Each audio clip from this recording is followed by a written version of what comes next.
high texture, like on the fly as you're looking at it, and that's every sign, every object, and when you're focused on something and the background is all popped into place and everything looks great, but when you're spinning around, because the frame rate's so high and the action is so fast, you turn around for a second, and a lot of times you don't see it, but when you're in a town or something, you just spin around. It's like everything has to focus in, and it just pops in. It only takes a second, but it's it kind of disconnects you from the game world, and that is apparently only on the PS3. Okay, Jeff, spoiler, you're still in the Matrix, glitch, and you're actually still asleep in the Ark. Sorry. Okay. So yeah, no. It's not a bug. It's a feature. Let the man talk, Jason, okay? Because this pissed me off right from the fucking start.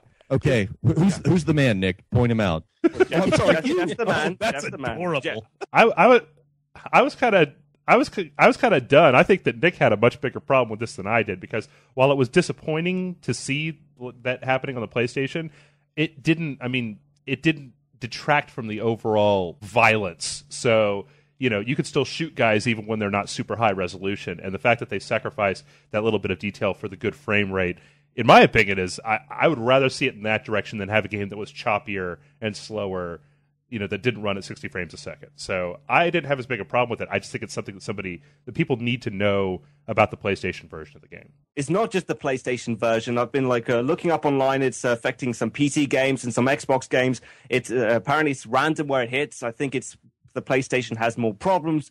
But the fact is, this is a full-price game. They should not be fucking releasing this title with this many problems. This is what pisses me off right from the start. That you get out and you go into the real world, the surface, and immediately there are these issues. I thought there was something wrong with my PlayStation, and I was trying to see if I could fix it, but no. This is what they release. This is my biggest peeve, when they release a title that has graphical issues this large. But see, I don't think that's a bug. I don't necessarily think that what you're seeing there is like a bug or a flaw in the engine. It's just that the engine, the id Tech 5 engine, is set up to basically sacrifice bits of quality in order to keep your frame rate as high as humanly possible. I mean, at least from what I've read about it, that's what I understand. That it's probably just that the PlayStation has maybe a slightly harder time playing that catch-up as far as the texture pop-in goes. But I mean, Kevin played on the PC, Jason played on the 360, and I mean, you guys see this at all? Not at all. No, it's great. I mean, I do know that there's problems with ATI graphic cards, with the game, and something with the tearing, the VSync not being adjustable at first. They've added on the PC an options menu now where you can turn it on or adjust it, because I guess it was making people have motion sickness when they had ATI cards. People throwing up trying to play this game. Right. Yeah. So. But I got on NVIDIA. It looks great. I don't have any, pop-in problems. And, it's for me, it's perfectly solid. Great looking game, plays really good. I haven't run into any issues with it really. Yeah, I have to say that 60 frames per second that this game runs at is beautiful, man. I mean, I guess I just didn't pay attention as much as you did, Jeff, and especially you, Nick. Damn, that shit just drove you insane. But when I was playing the game, I'm like, it looks great. And when I actually start getting into combat, that's where the game would really shine for me. I mean, yeah, it looks pretty, and when games look great, that's cool. But it's how the game plays. And okay, so the story isn't there. You go from person to person, and they just say, hey, if you want to do this thing, you got to do me a favor, and when you do it, go and report to this next person. To me, while that's a weak story, it actually speeds the game up a little bit. If they're gonna, if the heart of the game is gameplay, then that's great. Just get me to the next mission. And when you do get into those combat modes, I mean, the game for me is a lot of fun. I mean, just being able to go in and just blast mutants and bandits and all these villains out in the wasteland, it's fun. I mean, they give you a lot of ways to do it. Now, there are the conventional ways of doing it. I mean, I've always mentioned the shotgun. You're given an assault rifle, a machine gun. Can I just say, the shotgun in this game is the best shotgun I've ever used in a first-person shooter, because after you shoot, gold-plated, like it's Kratos' shotgun. Exactly. Or something. It is. So, I mean, I usually dismiss the shotgun except for specific encounters, but the fact that this is a semi-automatic shotgun where you reload it by just shoving another clip of shotgun shells in means that it's none of this horrible shk, shk, shk, shk reload when like 6 guys are trying to eat your face, and you're like, no, I got one more. No, the shotgun in this game is great, and I'm sorry. That's what I used in the game most of the time.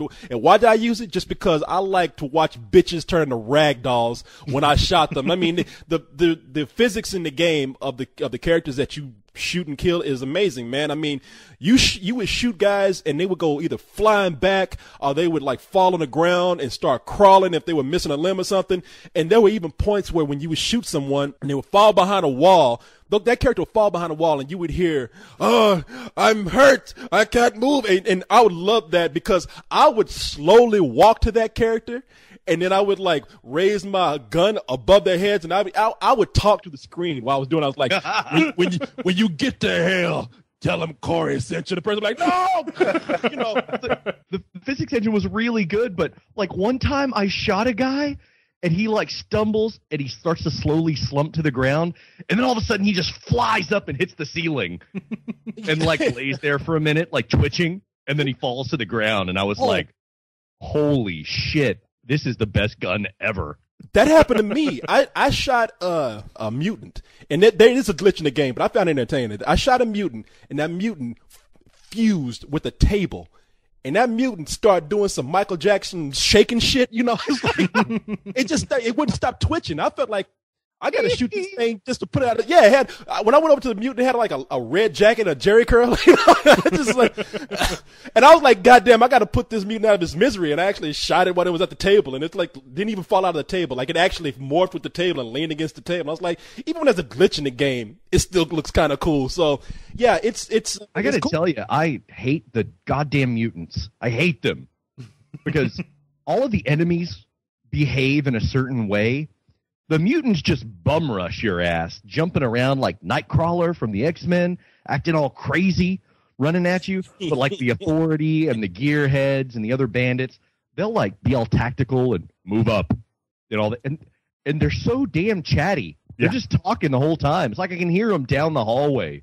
Yeah, I was thinking while I was playing the game, if you didn't announce when you were going to throw a grenade, every time you were going to throw a grenade, you might actually hit me with a grenade. I'm throwing a grenade at you, sir. Yeah, yeah. Or they kept talking. You know, maybe if they shut up and just would sneak up on me, they would get me. But they always have to say, "Lost visual. You're around the corner. I hear something. Hey man, you see that show last night? You know, that kind of shit is like, hey man, you know, we're moving up."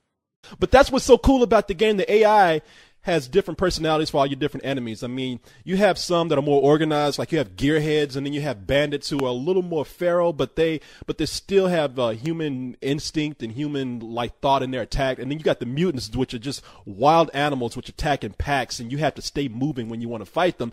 And I appreciated that about the game, and challenging and different AI, which fits the personality of your enemy. Well, don't forget about the Brits too. I mean, that's another thing I'm curious about. Why the fuck are there so many Brits in America in an apocalyptic future? Well, that's the thing, man. It's like, what? Okay, so when the asteroid hit, did it just blow Russians and British people and all these people just are around the world? They just landed in different places because there, for some unexplained reason, there are a tribe of British people which look like, you know, just like British punks, and then you got with British flags, tattoos on them and stuff. I mean, like, I understand it's like there used to be British tourists and stuff that they were, you know, stuck in America, but after 100 years, that British accent would be gone. So, yeah, and then the Russians who would actually say things like, "Oh, I wish I was back in Mother Russia," you know, and all that kind of shit. Is like, okay, I don't care. I'm killing them anyway. It doesn't matter where. Right. Now I don't. Yeah, the leftovers from the United Nations or something are all spread out around you. Yeah, but the thing is, you got all these Brits, all these Russians. It's like, where the Mexicans at? I mean, Mexicans are everywhere. You know, you can't kill them. I mean, you know, it's going to be in the DLC. Dude, the Mexican encounter in the DLC. I'm on, motherfucker. I got to tell you, that asteroid is racist. It hates Mexicans. Yeah, and it killed every black person except for like 2. You know, that was doing the game. Yeah, I'm Token Jones. I'm here to fix your car. Oh yeah, that old. Didn't that guy remind you of the black geezer from The Shining? Yeah, yeah. I thought it was the same guy. Yeah. Hey, son, fix your car for you. Perhaps a nice shoe shine when you're done. You know. Yeah. Let me do a tap dance for you for some entertainment. How long have you had The Shining? She called it shining. I do have to say, though, we're talking about all these enemies, and I'm not entirely sure, how they faction along these party lines like this. But what I want to know is, what are these guys eating? Because I've shot multiple raiders in the face with the shotgun, and all they did was get back up and kick me in the nuts as soon as they recovered. Well, there's your physics engine that you were praising a second ago. I shot this twat like 4 times in the head with a pistol at point blank range, and he still got up. Oh, Nick, how many games do you shoot people like multiple times in the face? No. That's fine. No. And then you gonna criticize this game for it. You know what your fucking race is. How about that? The guy in the face once, he's fucking dead. Not in this piece of shit game. You're an asshole. You're a dick. You're a twat. You gonna let another game slide for that, but this game you gonna criticize it for. Man, No. full of shit. Fuck this. God damn, got me full of rage now. Man, what the fuck is wrong with you? You can't do that kind of shit. Just like praise the game for one thing when you like it and then criticize another game when you hate it. That's just wrong. That's called bad journalism. I have never. The asteroid killed all the Mexicans and made the white people stronger. They're able to take bullets in the face. There you go.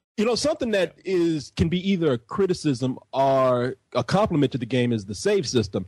Now, there's not an automatic save system throughout the game. There is like in a few spots when you go to another chapter or you enter another scenario. But for the most part, when you're in the middle of combat, you have to save the game yourself manually. But see, I think that's mitigated a little bit by the fact that you've got that stupid heart paddle bring you back. Yeah, the defib, bring yourself back to life, because everybody knows the electricity heals bullets, fire, rocket launchers, and spikes in your face. Yeah, but I thought that for me, that added more of a challenge to the game, like trying to figure out when I have to save the game, it kept me on my toes, realizing, okay, I'm at a quiet spot. Maybe I should save. I didn't see it as anything bad at all. And the defibrillator, that was kind of silly. The defibrillator is just a way of bringing you to life when you die twice. Not how you say that.